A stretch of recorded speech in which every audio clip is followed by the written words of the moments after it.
Hello viewers, स्वागत है आप सभी का मेरे यूट्यूब चैनल स्कूल ट्यूशन गुरुजी में। बच्चों, आप सभी को पता है हम कर रहे हैं वर्कशीट की सहायता से आपके चैप्टर्स। और चैप्टर चल रहा है आपका चैप्टर 6 लाइफ प्रोसेस यानी जैव पराक्रम। बच्चों, आज हम इसमें पढ़ने वाले हैं ट्रांसपोर्टेशन इन ह्यूमन बीइंग यानी मानव में वहन।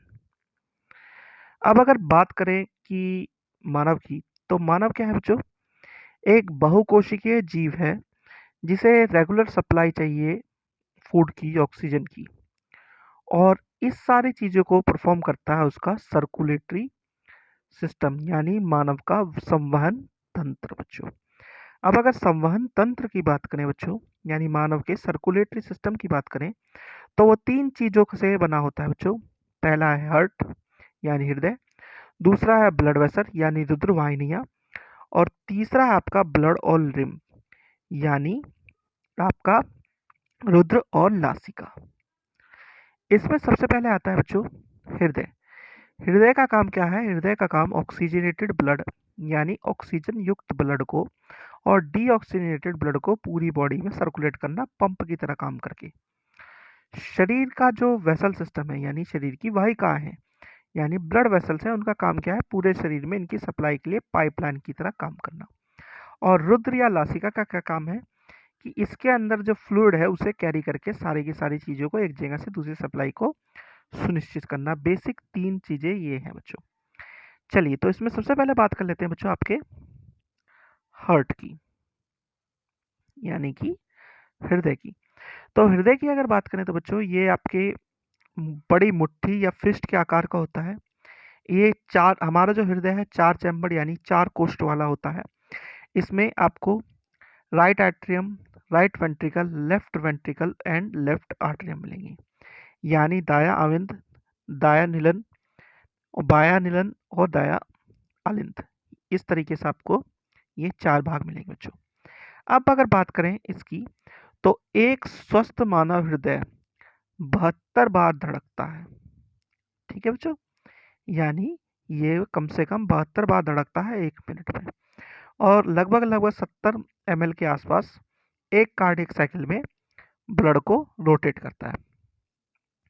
अब इसके रोटेशन की अगर बात करें बच्चों, तो उसे हम दो भागों में विभाजित कर सकते हैं। पहला है लंग्स से और दूसरा है बॉडी से। तो अगर हम पहले बात कर ले लंग्स से, तो लंग्स से क्या होता है बच्चों? हमें ऑक्सीजन की प्रचुर मात्रा वाला जो ब्लड है वो आता है आपका लेफ्ट आर्टरियम में और कांटेक्ट होकर के ट्रांसफर हो जाता है लेफ्ट वेंट्रिकल में, जहाँ से पंप होकर के पूरी बॉडी में चला जाता है। फिर अगर बात करें बॉडी की, तो इसमें डीऑक्सीजनेटेड ब्लड यानी ऑक्सीजन रहित, जिसमें ऑक्सीजन ना हो, ऐसा ब्लड आता है और ये आपका दाएं आलिंद में आता है यानी कि राइट आर्टरियम में आता है। कॉन्ट्रैक्शन होता है, राइट वेंट्रिकल में जाता है और पंप होकर के लंग्स में चला जाता है ऑक्सीजनेटेड होकर के। अब क्योंकि वेंट्रिकल में पंप हो रहा है सारा का सारा, तो जो वेंट्रिकल है वो थोड़े से थिक वाल होते हैं, ताकि जो आउटफ्लो हो यानी कि वापस फ्लो हो वो ना हो। और जो वाल्व्स हैं, इसमें जो वाल्व्स होते हैं वो क्या इंश्योर करते हैं? वो ये इंश्योर करते हैं कि ये वापस से उल्टी दिशा में ना बहना शुरू करो। इसमें एक खास चीज होती है बच्चों, डबल सर्कुलेशन, दोहरा परिसंचरण।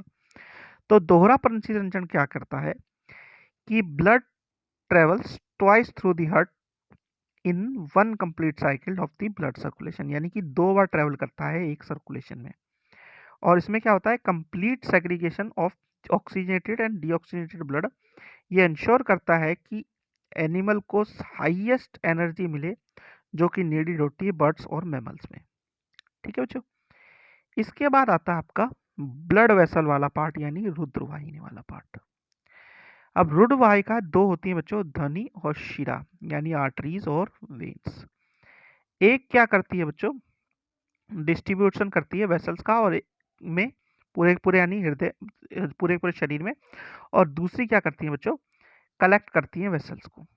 ठीक है, एक कैरी करती है ऑक्सीजन युक्त ब्लड को और दूसरी कैरी करती है डी ऑक्सीजन युक्त ब्लड को। ठीक है, अब एक और थिक होती है, इलास्टिक होती है, और दूसरी होती है थिन और लेस इलास्टिक होती है, यानी कि एक मोटी होती है एक पतली होती है बच्चों।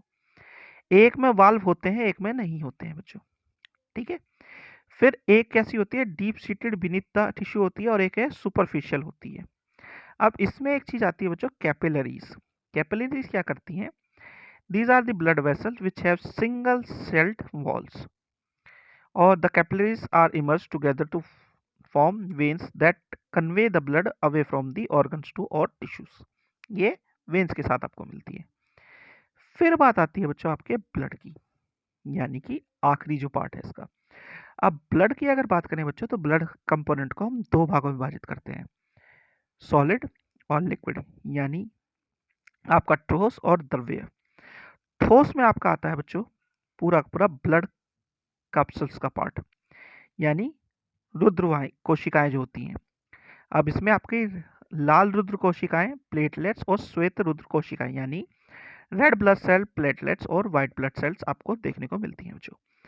फिर आता है आपका बच्चों प्लाज्मा वाला पार्ट, यानी कि जो आपका द्रव्य अवशय पार्ट है। अब सबसे पहले बात कर लेते हैं बच्चों लाल रुद्र कोशिकाओं की, यानी आरबीसी की। ये क्या करती है बच्चों? ये कैरी करती है ऑक्सीजन और जो कार्बन डाइऑक्साइड होता है उसको। अब इसे कैरी करने के लिए ये कंपोनेंट यूज करती है जिसे हम बोलते हैं एचबी, हीमोग्लोबिन। हीमोग्लोबिन क्या करता है बच्चों? ये कैपेसिटी को इंक्रीज करता है, किस चीज की? ऑक्सीजन को कैरी करने की, किसी ब्लड की बच्चों। उसके बाद आता है प्लेटलेट बच्चों। प्लेटलेट क्या करता है? ब्लड की क्लोटिंग में, यानी थक्का बनने में सहायता करता है। फिर आता है बच्चों श्वेत रुद्र कोशिकाएं, WBC, यानी व्हाइट ब्लड कॉर्पसेल। ये क्या करती हैं? ये प्रोवाइड करती हैं जो प्रोटेक्शन है उससे और एंटीबॉडी से बॉडी को। फिर आता है बच्चों प्लाज्मा। प्लाज्मा क्या है? पूरा का पूरा एक लिक्विड कंपोनेंट है, एक येलोइश फ्लूइड जो ब्लड के अंदर होता है, और वो सेल्स को सस्पेंडेड करता है अपने अंदर और ट्रांसपोर्ट करता है पूरे के पूरे फूड को, CO2 को, नाइट्रोजन वेस्ट को इन ए डिजॉल्व फॉर्म एक जगह से दूसरी जगह। ये इसका काम होता है बच्चों। इसमें एक चीज आती है बच्चों, कौन सी चीज आती है? वो आती है लासिका या लिम्फ की। अब लिम्फ क्या है बच्चों? एक टिश्यू फ्लूइड होता है which escapes from the blood capillaries into the intracellular space, जो कि सिमिलर होता है ब्लड प्लाज्मा में, लेकिन ये क्या होता है? कलरलेस और लेस प्रोटीन होता है इसमें in comparison to lymph. Lymph flows from the tissue to the heart, assisting in transportation and destroying germs. Thus, it also plays an important role in the immunity of human system, कह लीजिए पूरा पूरा, क्योंकि human system की बात कर रहे हैं, उसकी इम्यूनिटी में बहुत ही महत्वपूर्ण भूमिका निभाता है बच्चों। तो बच्चों ये हो गया आपका पूरा पूरा सर्कुलेटरी सिस्टम कंप्लीट। आशा करता हूँ आपको वीडियो अच्छी लगी होगी। अगर वीडियो अच्छी लगी हो तो चैनल को सब्सक्राइब करें, वीडियो को लाइक करें, शेयर करें। Thank you.